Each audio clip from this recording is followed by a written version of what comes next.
I'm Dr. Michael Klaper, and you're listening to the SoFlo Vegans podcast. Welcome to the SoFlo Vegans podcast. I'm not even going to say a number because we have so many great episodes coming out.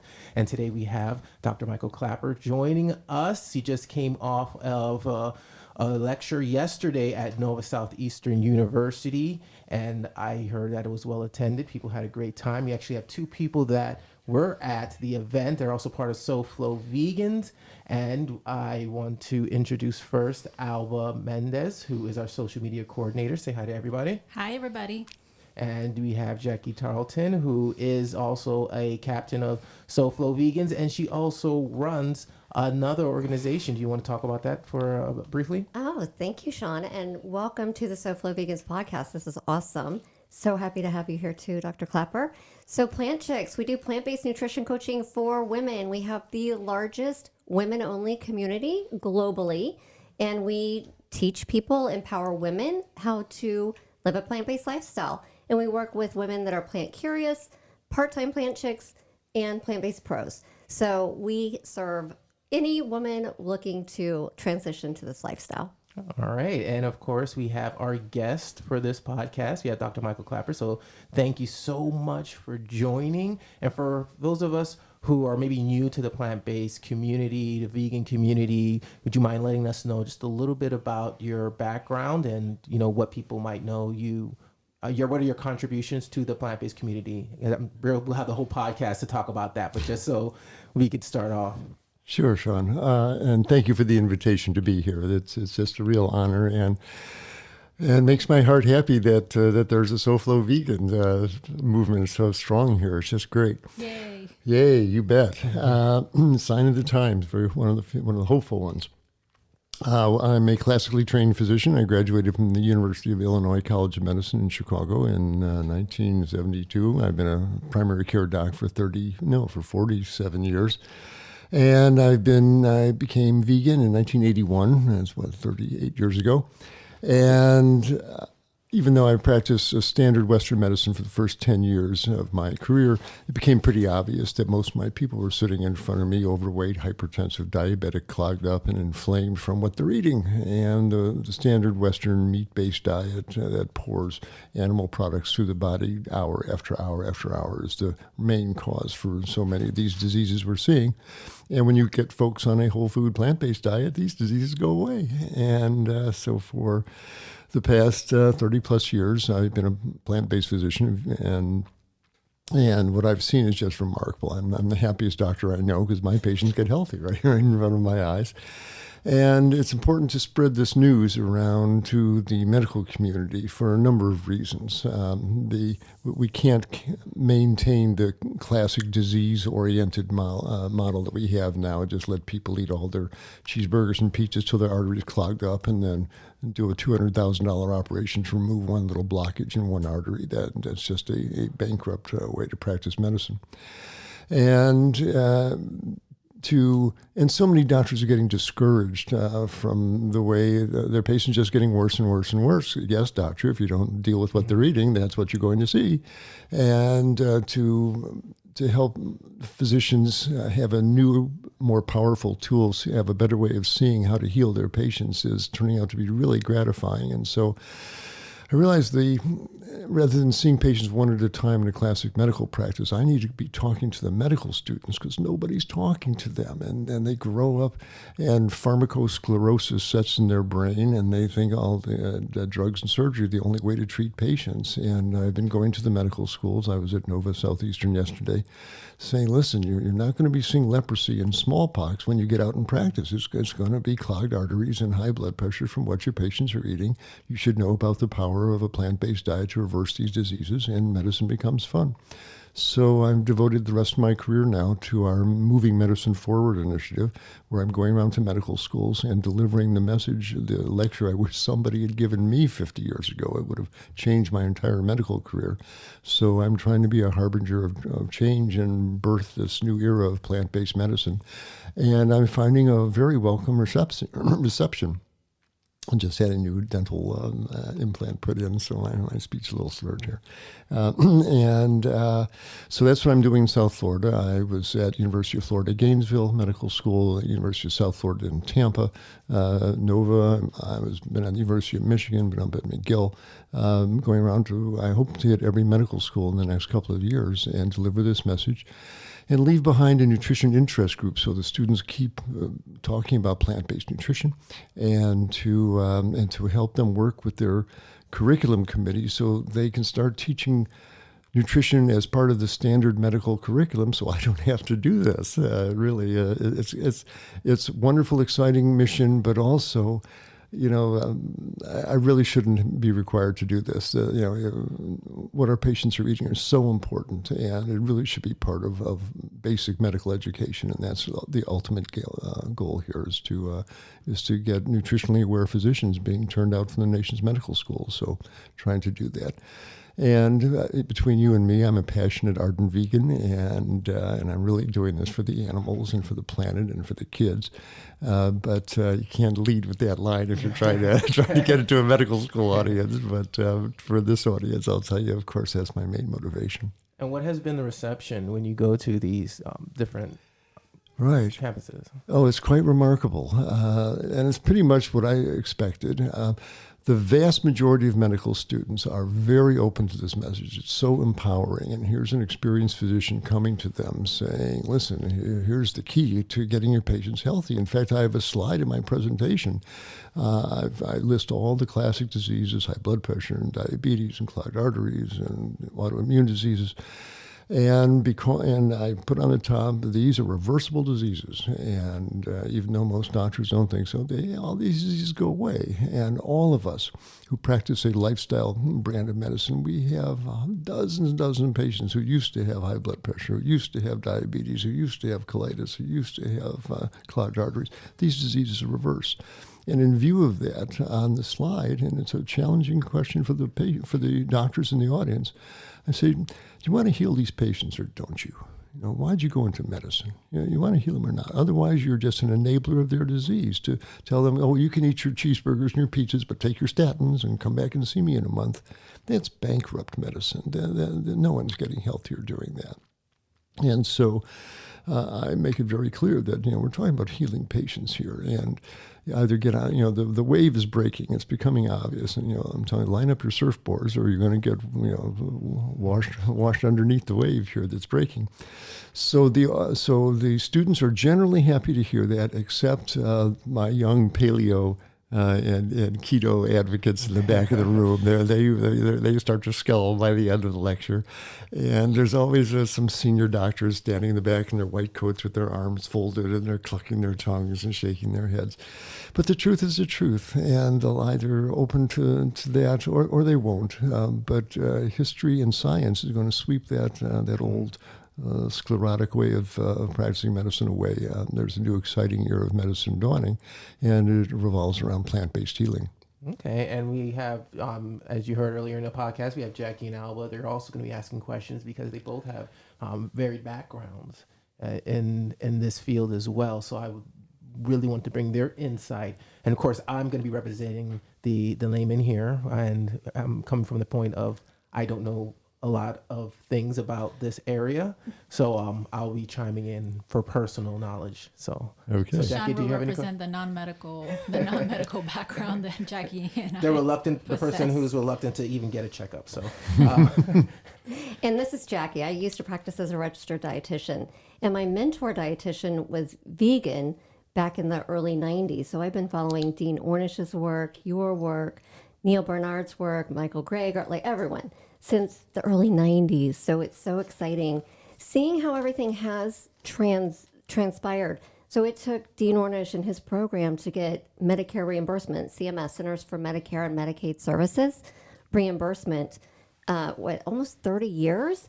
But now it's really nice. So we have the Ornish Lifestyle Program this is one of the ways that we can start getting lifestyle medicine reimbursed, is if we can get some financial benefits from treating patients through lifestyle medicine. Can you talk a little bit on that? Yes, and this was one of the major bottlenecks, one of the major problems up to this point, and I've been having patients, physicians come up to me saying, listen, we agree, yes, it's very important, but nutritional counseling takes time and we don't get paid for it. And you can't ask doctors to give away big chunks of their time during their day if they're not going to get reimbursed. So that's been a real problem. Well, that's starting to change. I was at the meeting of the American College of Lifestyle Medicine in Indianapolis a few months ago, and this lean, handsome guy comes up to me, and I assumed he was another doctor, and he says, no, my name's Ken Beckman, and I'm an actuary.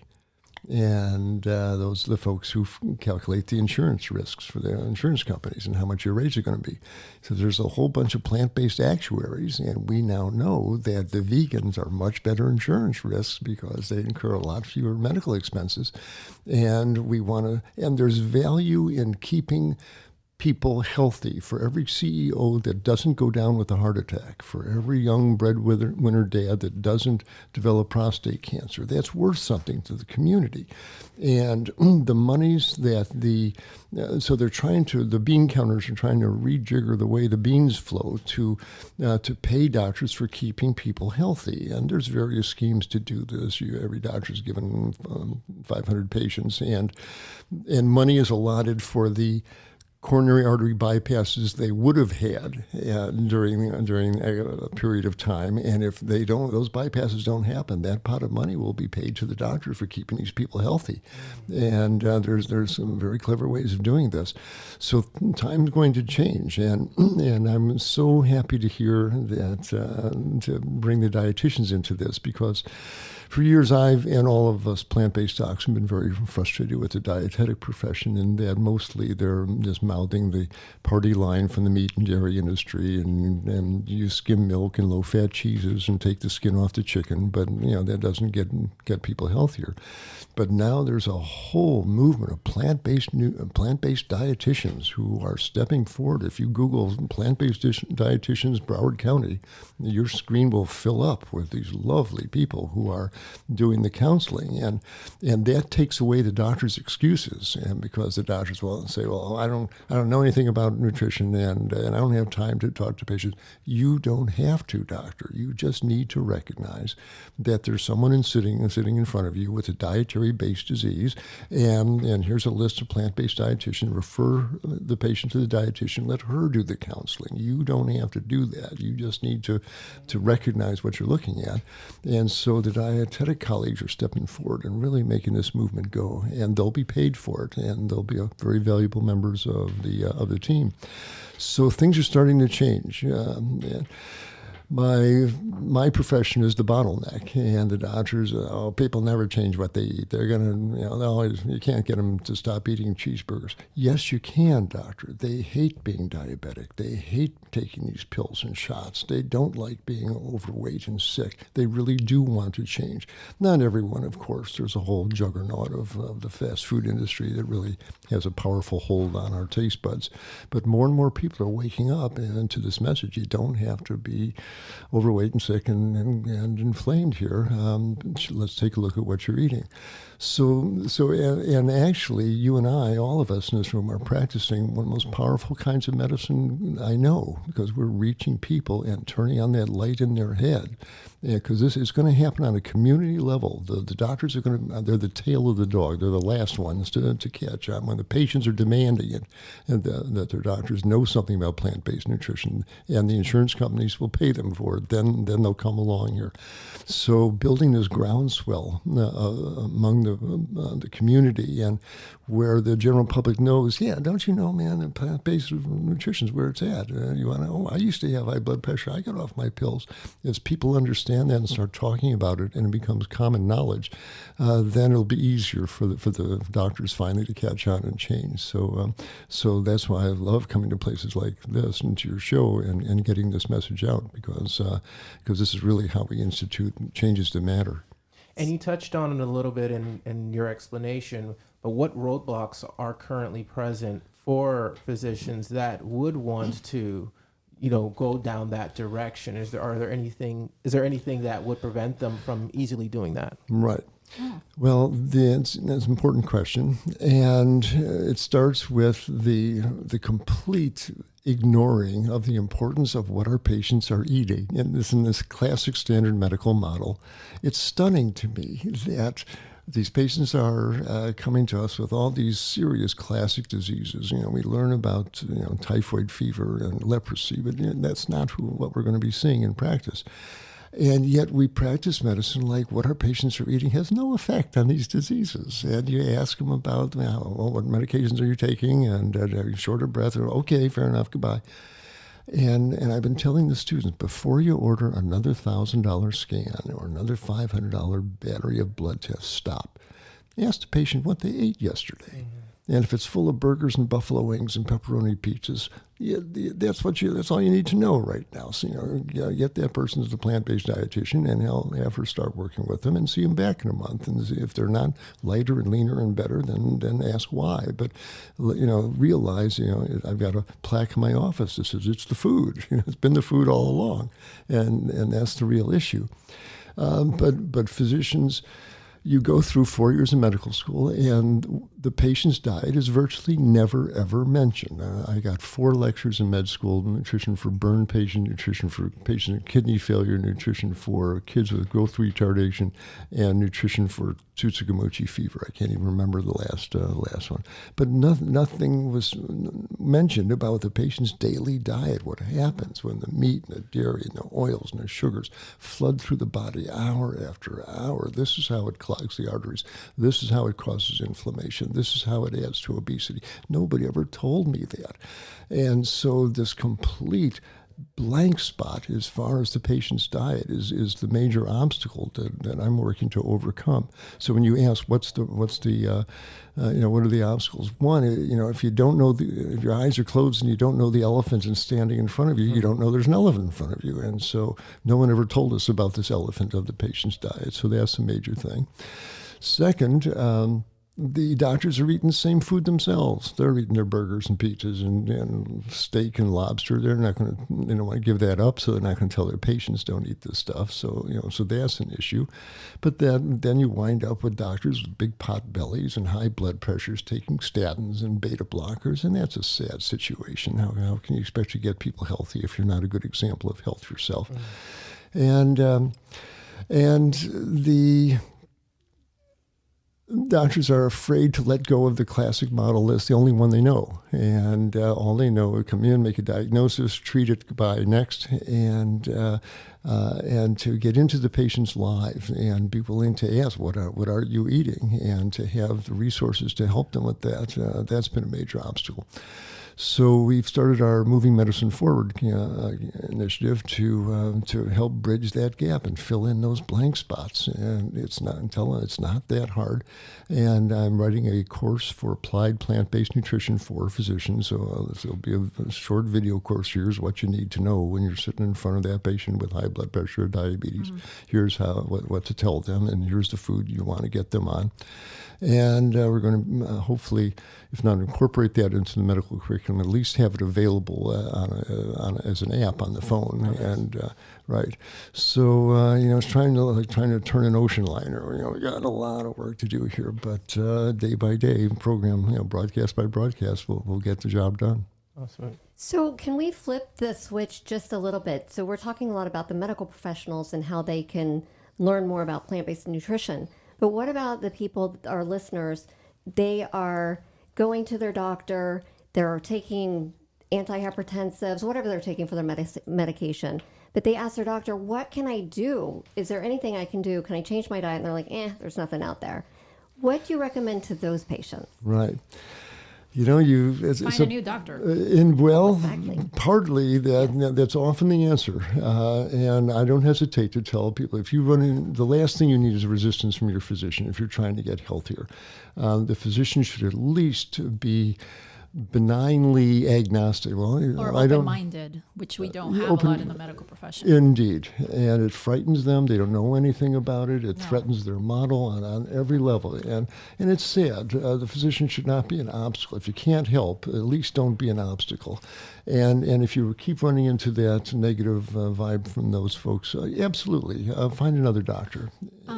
And you can find those doctors on Right. plantbaseddoctors.org and plantbaseddocs.com. Thank you very much. There are certainly websites that can help, and more physicians and dietitians are jumping on the bandwagon here. And more nurses. And more nurses, yay! And the community nurses and the nurses in the hospital, they can make such a difference. It's really wonderful. But ultimately, the patients, caveat emptor, buyer beware. It's caveat eator, eater beware. Or educate yourself and get books by Dr. Esselstyn and Dr. McDougall, Dr. Barnard, and learn how to do a plant-based diet. And that's basically all you need to do. No matter what you have, the clogged arteries, the obesity, high blood pressure, they all go away. You can't hold excess weight on rice and beans and greens and fruits and vegetables. You wind up with a lean, healthy body with normal blood pressure. So yeah, you got to take your B12 and all that, little details there. But by and large, I'm going to have a T-shirt made up saying "Eat plants and get on with it." Because ultimately that's what it comes down to. Well, in my experience as a nurse, like Jackie said, her mentor was a nutritionist dietitian. In nursing school, like many doctors, and correct me if I'm wrong, but we only got 1 hour of nutrition once a week for one semester. But that nutrition teacher, that she was also a registered dietitian, was a vegan. I had never heard in my life what a vegan was. I heard what a vegetarian was, but she never mentioned the word veganism or plant-based. She said, these plants do this, these fruits do that, blah, blah, blah, blah, blah. That's what made me start thinking about it as a student at the time, with the typical 15 pounds of freshman weight that I added. And I was like, I don't understand. Fast forward now almost 12 years later of me making the change into veganism. And then I'm starting here in my nursing practice. Doctors, in my experience, even cardiologists, cardiothoracic surgeons, they don't know the first thing about a plant-based diet. And then when I'm like, okay, well, doctor, they need to cut down on the meat. Oh, no, that's okay. They don't need to do that. We can always open them up and fix it up or put a couple stents. What people don't realize is that stents can cost between $10,000 up to $30,000. And the more stents that you put in the LED, the circ, the RCA, which for the ones who don't know is the left anterior descending. That's one of the biggest arteries in the left side of the heart. And that's what we call the widowmaker when you have those big, massive heart attacks. Or the left main, which completely blocks everything. Yeah, the real tragedy and the thing that makes me, I say, angry at the doctor or just despairing. It makes me frustrated as a nurse. Oh, for sure.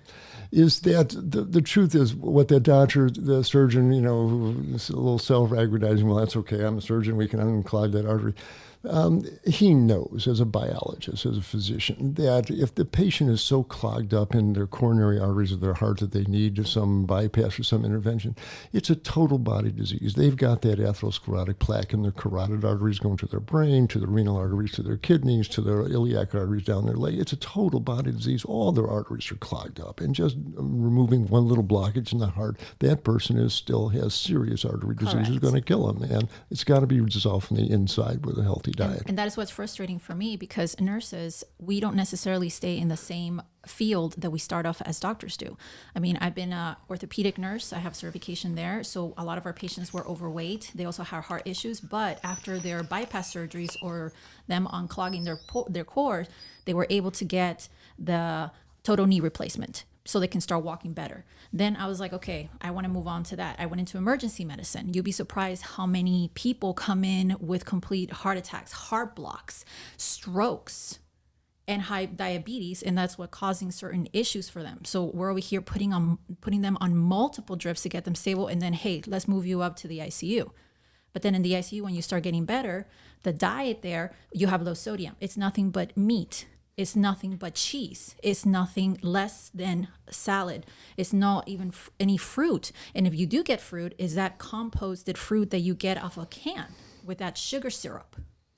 Oh, it's stunning. Patients have a heart attack, and the very first tray that comes up from dietary has bacon and eggs. And exactly. Oh, it's stunning. Who you is think the dietitian? It's the pathologist, I think, who's looking for business. It is a business. Oh, it's bizarre and it's tragic. What we have to understand, and what our listeners have to understand, is that the medical profession in general healthcare is a business. The sicker you are is more beneficial for the pharmaceutical companies because they're the ones who are coming up with more, oh, well, this pill is going to lower your blood pressure. Well, you know what? The statin is going to lower your cholesterol. If you take this new medication other than metformin, it's going to be much better for your kidneys in general overall. So we have so many different medications for so many different things, but nobody wants to talk about the lifestyle because we're considering it customer service. We don't want to offend anybody.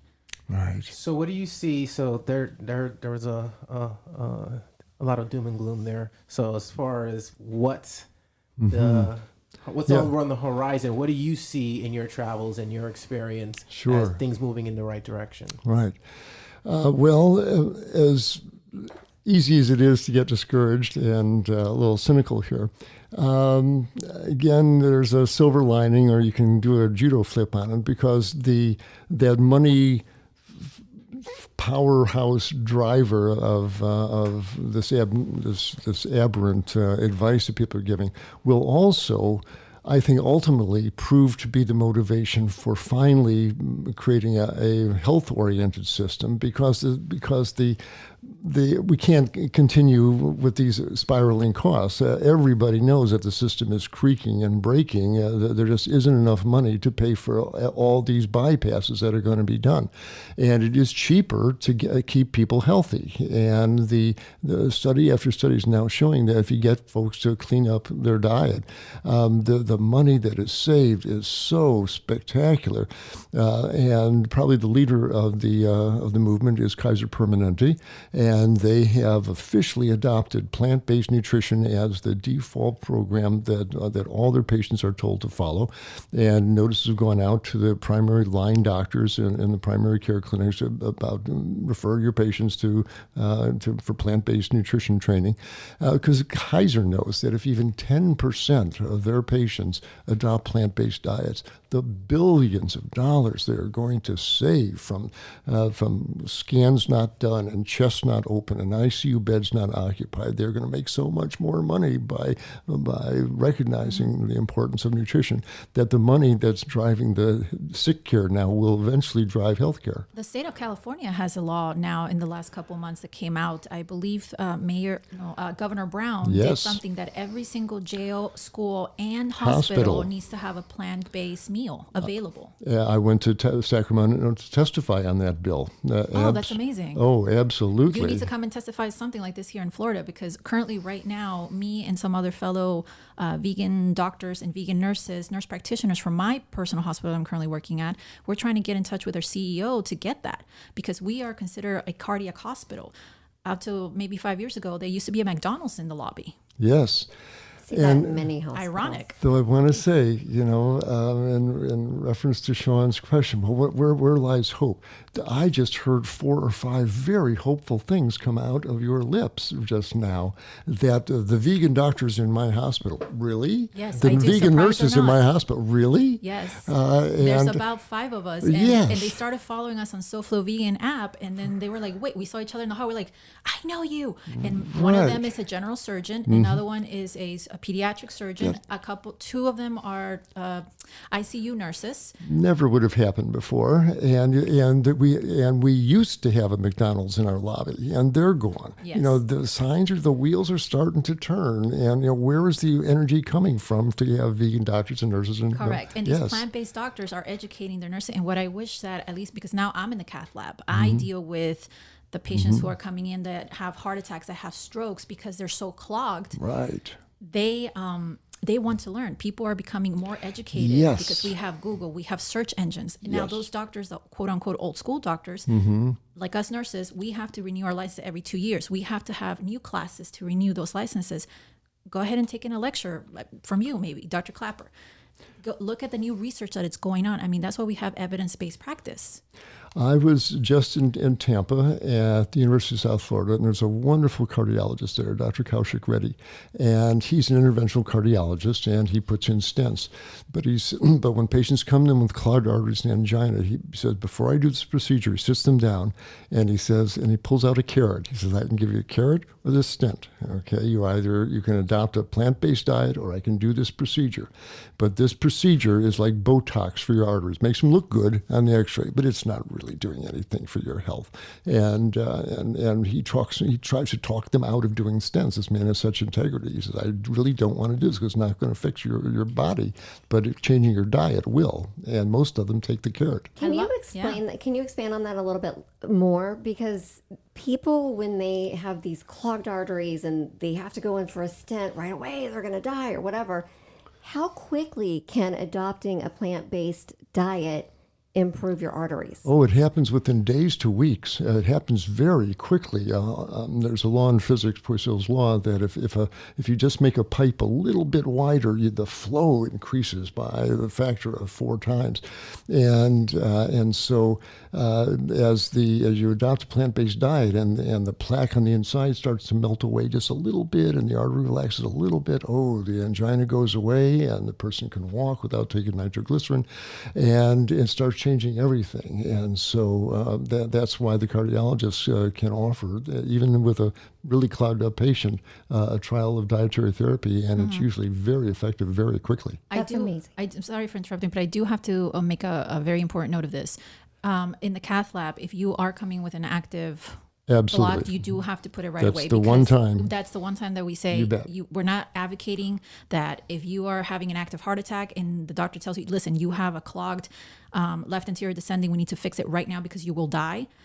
Please don't be like, well, we heard Dr. Klaper or Alba or Jackie and Sean, and they said that, no, this will get fixed right now with a, no. Yes. You get that stent and then do the body modification changes to help you with plant-based. Please, we're not advocating for you to refuse a stent if you're having an active heart attack. Absolutely. That's the one, thank you for saying that. The one absolute indication is if there's an active myocardial infarction, if you're having an active heart at that moment, you want the stent put in and that narrow part of your arteries opened up there. Absolutely. But we're talking about the elective stents that where a narrow part is just seen on the arteriogram. Well, maybe you ought to put a stent in there just in case. Those do nothing as far as extending the patient's life or health. And stents can get reclotted if you don't change your lifestyle. Absolutely. FYI. That's what it comes down all the way around, is that to do these procedures and not mention a word to the patients about their diet, why they're sitting on this table with clogged arteries in the first place, is bankrupt, man. You've got to, it's nice to do the high-tech stuff, but then you must follow that up with which is what happens in my practice. So yes, exactly. My coworkers actually mentioned to them, oh, well, when I tell them, sir or ma'am, you need to, you did have a massive heart attack. We just put in a couple stents for you. But I think it's better that you start changing your diet. Yes. More fruits and vegetables and a little less meat. And that's what my coworker, because I'm known as the veg nurse in my floor. They're like, oh, yeah, well, I was a vegan. And then when they say that we're vegan, they look at me. They're like, wait, you're a vegan nurse? And then they see that I'm not skinny. I'm not sick. I'm not like crawling to get to them, that I'm not tired. They're like, whoa. You're really a vegan? How long have you doing it? And I'm like, well, I'm 12 years. And then they're like, wait, how old are you? So it starts a conversation and they're right off the table of a heart attack. So that's what I started doing. I don't say anymore. I just say less meat. And then my coworkers, they just run and say, oh no, she's a vegan. Yes, look at that. That's another sign of the time. It's happening. That's wonderful. One of my favorite times yesterday during your talk was when you were talking about the physician that had a heart attack, I believe. Yes. Oh, God, you have no idea how many of those there are. Yeah, the arteriogram. Mm-hmm. But when you showed what happened when this physician adopted a plant-based diet instead of undergoing a stent, and you showed the LID, how it opened up, and literally the entire room goes, whoa. Right. Like, I got goosebumps, and I was sitting next to a plant-based GI doctor locally, and Alba the veg nurse, and I almost wanted to cry, like hearing them respond.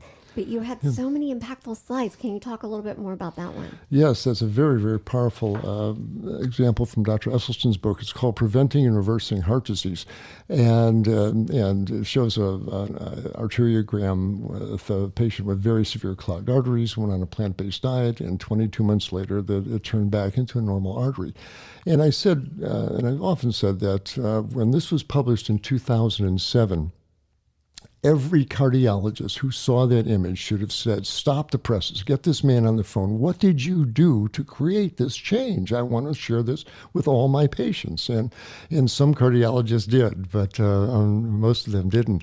And it just shows the inertia that we have to overcome here. But that's the power of plant-based foods to create these stunning changes. The body wants to be healthy. It doesn't want to be inflamed and clogged up. And if you give it the right fuel we were meant to eat, which is plants, it turns back into a normal body. It's such an affirmation of good health and this amazing body that we have. It's amazing how the body can actually heal itself after you give it what it needs. Absolutely. Absolutely. So one of the things that we're introducing this season in our podcast is the ability for people to actually record questions so we can ask our guests.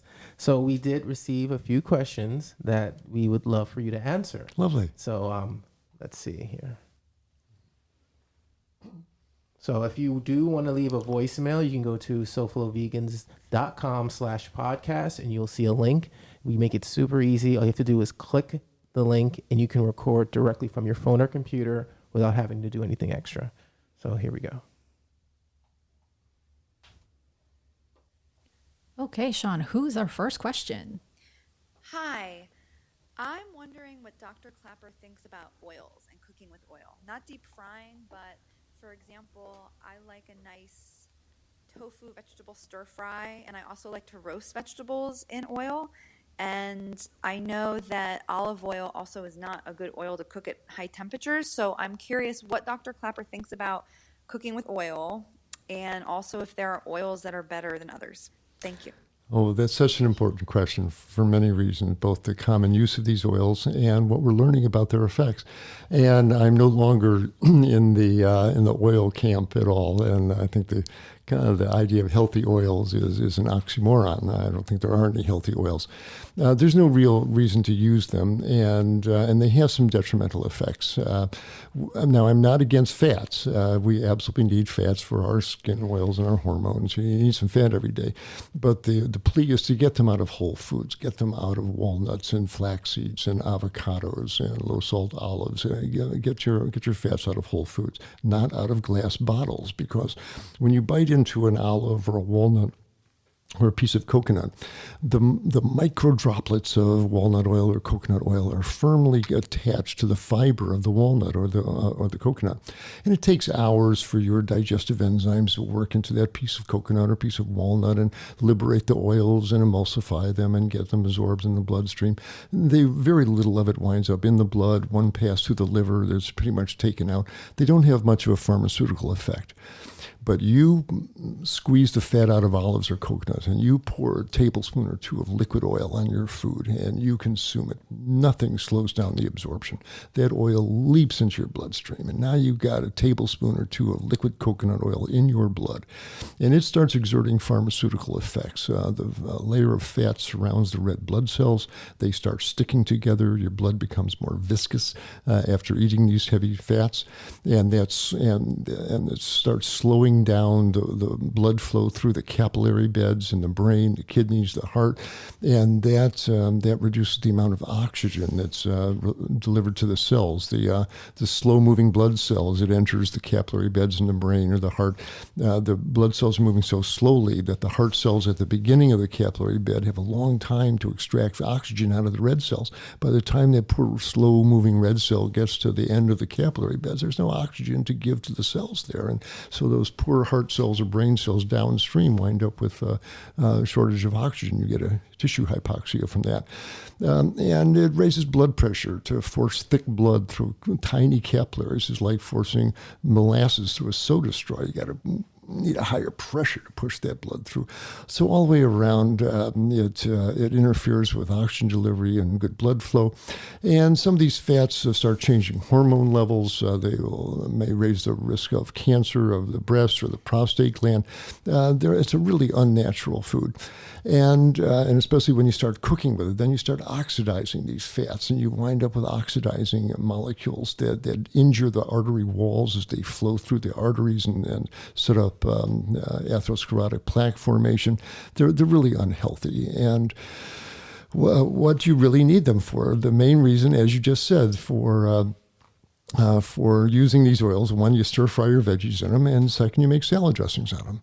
Well, you can stir fry your vegetables in anything that's wet. Water will work, but vegetable broth, you can buy a box of vegetable broth at the supermarket. You can make your own vegetable broth. If you've From made veggie scraps. I'm sorry? From veggie scraps. you can make your own. Absolutely. All those green tops that you cut off there, throw them in a pot and boil them up and use that for broth. But if you made a nice vegetable soup, I would take a couple tablespoons of the vegetable broth from the soup and use that to stir fry your veggies. If you just dice an onion and start sauteing it, it gets all wet in the pan. You can use that for the juice. Anything that's wet will work. Beer or wine will work. The alcohol evaporates right off. But anything wet will work if you don't use the oil. And when you stop using the oil, the vegetables taste so much better. I can't eat vegetables now that are sautéed in oil. They're really kind of unappetizing, to say the least. So the stir frying isn't a real issue, and salad dressings are easy to make. You just take some vegetables from the salad, take some carrots and celery and broccoli and onions, throw them in a blender with a cup of water, a couple of walnuts, a piece of an orange, hit the button, salad dressing, and pour it on your salad. You don't need olive oil to make salad dressings for sure. So, and roasting vegetables, they're a novelty food. I wouldn't eat a whole lot of roasted vegetables because the black oxidized outer part there is not really healthy to be eating. But the inside of a baked potato is basically steamed in there. That's okay to eat. So all the way around, I think we need to start looking at these oils like high fructose corn syrup. We ate it when we were kids and we didn't think about it. We better start thinking about it. They're not really healthy to be eating. And so I invite people to graduate from the oil patch there. Okay. Awesome. Can you give your thoughts on a couple diet trends that are currently out there? Yes, please. So the ketosis diet is really big. The paleo movement is really big. Can you just talk briefly on both of those? Absolutely. These are two of my most unfavored dietary styles for a number of reasons. And we're Americans. A little is good, more must be better. And it's good to be in ketosis. And this is a state that one enters when you stop eating sugars for 48 hours. You burn through your blood sugar, and then your body has to start burning fats. And the breakdown product of stored fat metabolism are these molecules called ketones. And when there's ketones in the blood, they signal some good changes for the body. Your body gets into a state of conservation and it starts cleaning out debris from its cells. It's a wonderful thing. And it probably recapitulates, I think, from ancient times, 1 million years ago on the African savanna. Our ancient foraging tribal bands probably had to go 4 or 5 days at a time before you found that next berry bush with fruit on it. And these intermittent 5-day fasts were probably standard. And our body can shift into this remarkable gear, and it really renews itself. It's a wonderful thing to do a nice 5-day water fast once a month. I'm a big fan of that. Let me interrupt you right there. Yes. Jackie just got off her 5-day water fast yesterday. And how did you feel? Amazing. Right. I am a fan. So you do it actually once a month. Yes, And were you terribly... Dr. Klaper is very thin. He looks good. Like, not overly thin, but you look amazing.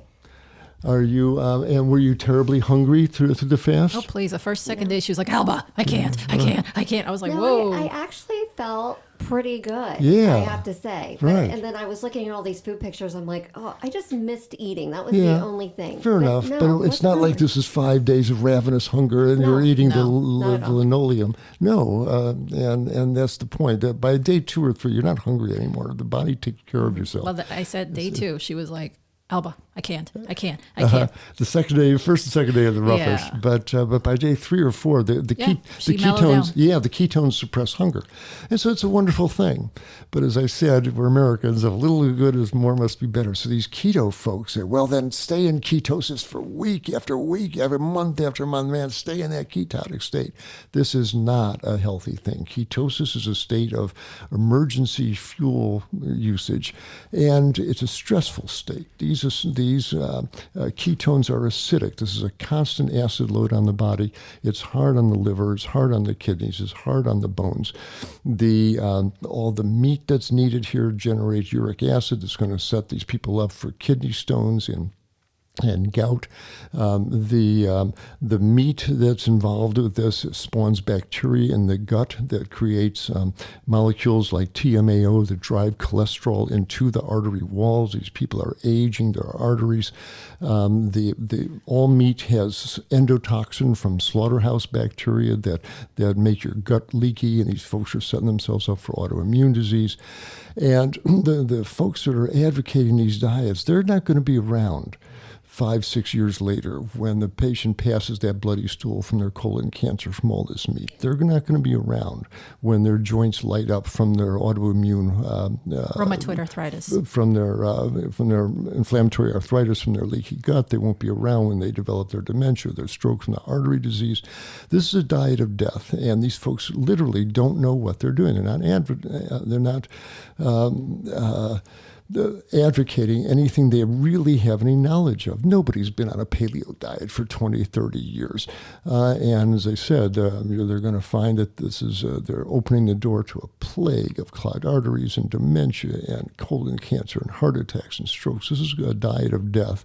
And it's going to kill this planet, too. With a flesh-based meal 3 times a day for 8 billion people on this planet. You're kidding.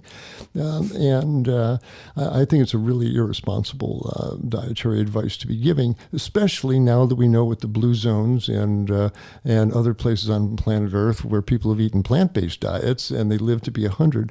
That's been proven. But these paleo and keto diets is an unknown fad. And, do no harm applies to dietary advice as well. The Hippocratic Oath. Absolutely. You can hurt people with bad dietary advice. And I think that's exactly what's happening now with this keto fad and the paleo ideas. I think they're really dangerous. Can you talk about the paleo diet a little bit more? And can you also include the vegan keto and vegan paleo movements? Yes, there's really no reason. When I heard this, you can do it vegan. So, you can put yourself in ketosis by just eating vegetables. That's true. But why do you want to do that for more than a few days? You want to do 4 or 5 days in ketosis on vegetable soups and greens. Cool, that's fine. But you don't want to stay in ketosis month after month after month. It's really an abnormal, stressful state. So there's no reason to have a vegan keto diet if you think the ketosis is some magical state. It's not. It's like passing gear on your car is an important gear when you want to pass a semi-truck on the freeway there. You pull out and you hit the pedal and passing gear. That's great, wonderful. But you don't want to drive from Miami to Atlanta in passing gear. You're going to burn your engine out. And that's the same thing with these keto diets. It's a stressful diet. This is a little is good, but more is not better. I love your analogy. That was a great analogy. I agree. So can you also tell us about yesterday? Another one of my favorite things that you talked about was you had a picture of someone eating a big piece of steak, and I have so many people who say, "I've tried that vegan diet; it's not for me. My body, it just needs meat." Can you explain that to our listeners? Yes, this is a very common phenomenon, and they're telling us the truth, but it's not normal human physiology. And people can have real meat cravings. I had meat cravings for years after I became vegan. I wouldn't indulge them because of the animals, but no, it's a real thing. So where did it come from? Does it mean we're really carnivores? No, what really happens is that in our earliest years, literally at age 6 months of age, the baby is still nursing on the breast, still sucking from the formula bottle. And with all the love in the parents' hearts, your mother didn't know, my mother didn't know, but with all the love in our parents' hearts, that jar at age 6 months, that jar of baby chicken, baby lamb, baby turkey is opened. And from that moment, 3 times a day, animal flesh is slathered on that child's intestinal tract. By age 2 or 3, they're in the fast food restaurant eating their Happy Meals. And we launched that child on an animal-based, flesh-based diet 3 times a day, all through infancy, childhood, adolescence, puberty, their teen years, their 20s, their 30s. You eat animal flesh 3 times a day for 30 years when you're growing up, you'll develop a dependency on it. Your intestinal enzymes will be the best for extracting nutrients out of this high cholesterol, high protein, high sugar food stream. Now the liver will set up to be the best to deal with all the high cholesterol, high fat, high protein food coming up from the gut. And very importantly, if you're eating animal flesh, then with every meal, preformed muscle nutrients, carnitine, creatine, myoglobin, are coming into the body. And if it's coming in preformed since infancy, what do you think that infant's genes are going to do? They're going to downregulate their own production of carnitine and creatine because it's coming in preformed 3 times a day with every meal. And they become dependent upon this steady stream of animal muscle nutrients. Well, then at age 35, they hear a show like this, or they see Forks Over Knives, or they read John Robbins' book, and the plant-based light goes on. Most folks don't have a problem with the transition, but it does say that, well, you got to now rejigger your liver enzymes and the intestinal mucus and all those plant-based, all those muscle-based nutrients. Boom, you got to make them all yourself right now. Most folks can gear up their enzymes to do that, but some folks are going to take a few months or a year or two to finally get their own carnitine, creatine metabolism going at the level that they need. And during that time, they draw down on their own stores of the stuff, and they start feeling not so good and not so strong. And then they eat some meat, and this preformed carnitine and creatine flow through their tissues. Whoa, man, I feel great now. Vegan, schmegan, man, I'm a carnivore. And they take that as validation that they need to be meat in their diet. But what are we looking at? This is not normal human physiology. This is an acquired dependency that was created by feeding a human infant animal flesh 3 times a day since infancy. No other primate does that. But you can create this in a child. This is not normal human health. And I know that because among the 480 babies I delivered in my career, 30 of them were to vegan parents. And I watched those vegan kids grow up into tall, strong, healthy, bright kids and bright adults. They don't have meat cravings. Their mouths don't water when they walk past a barbecue. They are different physiological creatures because they grew up eating plants, and their liver and their intestines are geared to plant fuels, and they never had a problem synthesizing their own carnitine, creatine, etc. So this is an acquired dependency, these meat cravings. So fair enough, but what do you do? Because most people were raised on this diet. Then I tell folks, fair enough, I honor that. If your body needs some meat, probably does at this time, but it's not the place you want to stay. So I say to people, start by recognizing, one, that it's an acquired dependency that you want to taper off.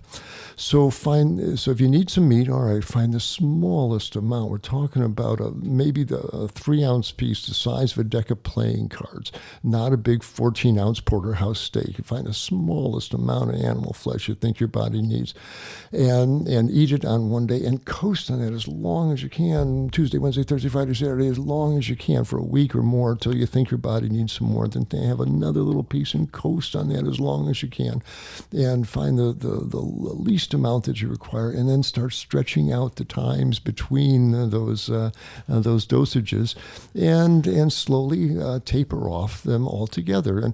And it'll happen. Your body, after a while, you find you need it less and less. I see my patients every 3 months, and they leave our clinic saying, "Doc, I'm going to eat meat twice a week." Okay, twice a week sure beats twice a day. Sure beats 3 times a day.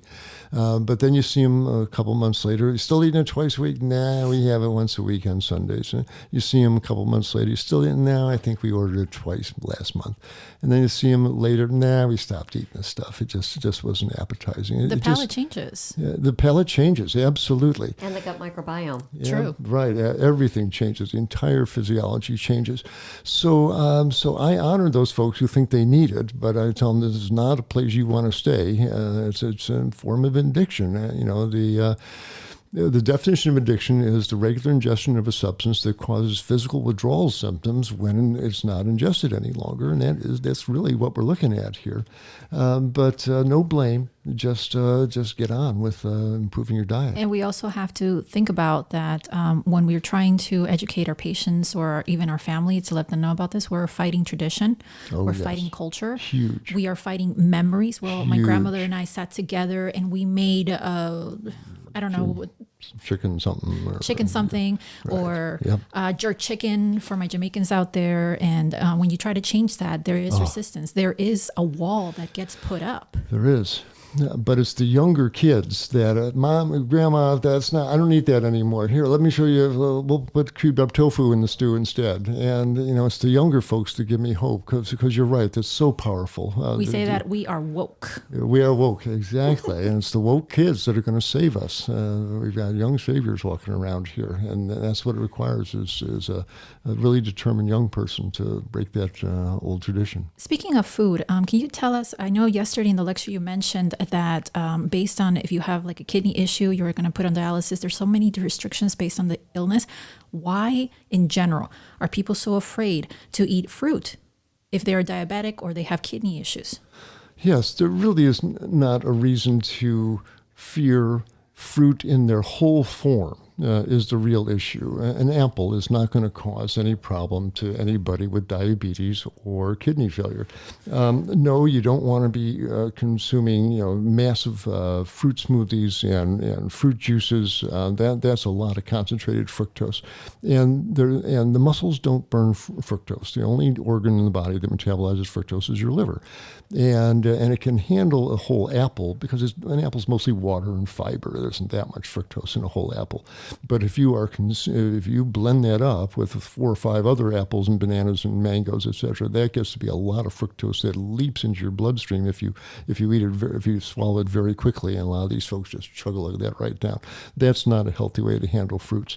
But if they're in their whole form, I mean, how many apples can you eat? And as I said, due to the fiber, the fructose is absorbed pretty slowly. So I think if a little is bad, more must be worse. That they must be thinking that if some folks who run into problems eating lots and lots of high fructose smoothies and all that, well, then all fruit is bad. No, it's not. As long as it's in its whole form, in moderate amounts. Whole fruits have a good place in the diet, even if you are diabetic or with some renal impairment. You can change it up with vegetables as well. Absolutely. So we're actually going to start to wind the podcast down. Before we do that, we do have one more voicemail question, and here we go. And remember, you can go to SoFloVegans.com/podcast to leave your very own question in the future for future guests. Hi, Dr. Klaper.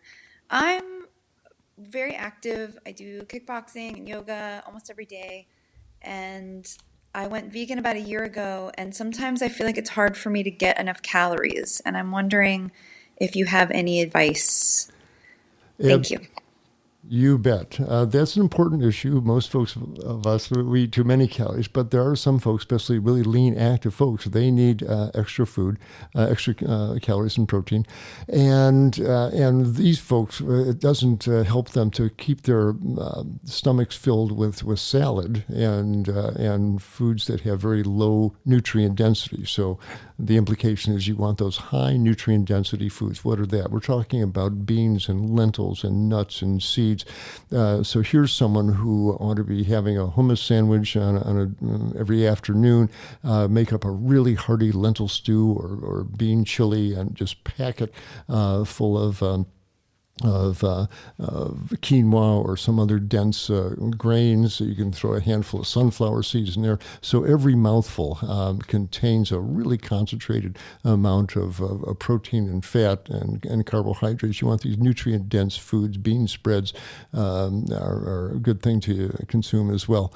So if you're that active, then you got to fuel your body with what it's really looking for. So look for those denser, calorie-dense nutrient-dense foods and find ingenious ways to get them in depending on your particular desires. If you've got an East Indian background, then you can make some really good chickpea curries, etc. You can do it Italian style with pastas, etc. You're making me hungry. Fair enough. So you look for those nutrient-dense foods and find ways to get them in, and you'll find that you'll be less hungry during the day. And we're actually at the end of our podcast. I want to thank you so much, and I know that there's plenty of questions, many things that people are listening like, oh, why didn't you ask this? Why didn't you ask that? But if anyone does have any more questions or they want to know more about what you're doing, where can they get more information and maybe talk about something maybe we didn't cover? Thank you, Sean. Yes, I appreciate that. I urge people to go to my website, drklaper.com. It's all spelled out, DOCTORKLAPER, 1P in Klaper.com. And you'll see what we're doing. We've got videos and Q&As on there, but also if you click on Moving Medicine Forward, you'll see it at the top of the webpage. You'll learn about our initiative that helps me go around to medical schools and wake up the young medical students. And we could sure use some financial support. Those plane tickets are expensive. So if you'd like to help us transform Western medicine, get your doctor nutritionally awake, go to drklaper.com and click on Moving Medicine Forward and learn what we're doing, and give us a hand if you can. It would help all of medicine, would help all of us. So thank you for the opportunity for getting that word out. And if you enjoyed listening to this podcast, make sure that you go to our website, SoFloVegans.com/podcast. We'll have more show notes, so you can click directly on the links to go to Dr. Klaper's website, as well as leaving a review and sharing and spreading it. We're on Spotify, Google Play, iTunes, pretty much any platform you can think of. You can download, enjoy, and hear more about the plant-based lifestyle and being vegan.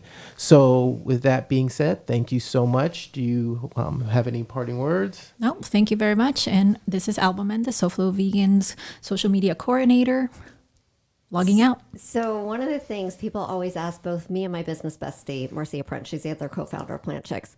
They're like, if you could meet any movie star, who would it be? And both of us were like, it's our plant-based doctors. So meeting you and doing this interview with you is literally, this is like the highlight of my year so far. Oh, thank you. Lovely to say that. I really enjoy this. Thank you very much.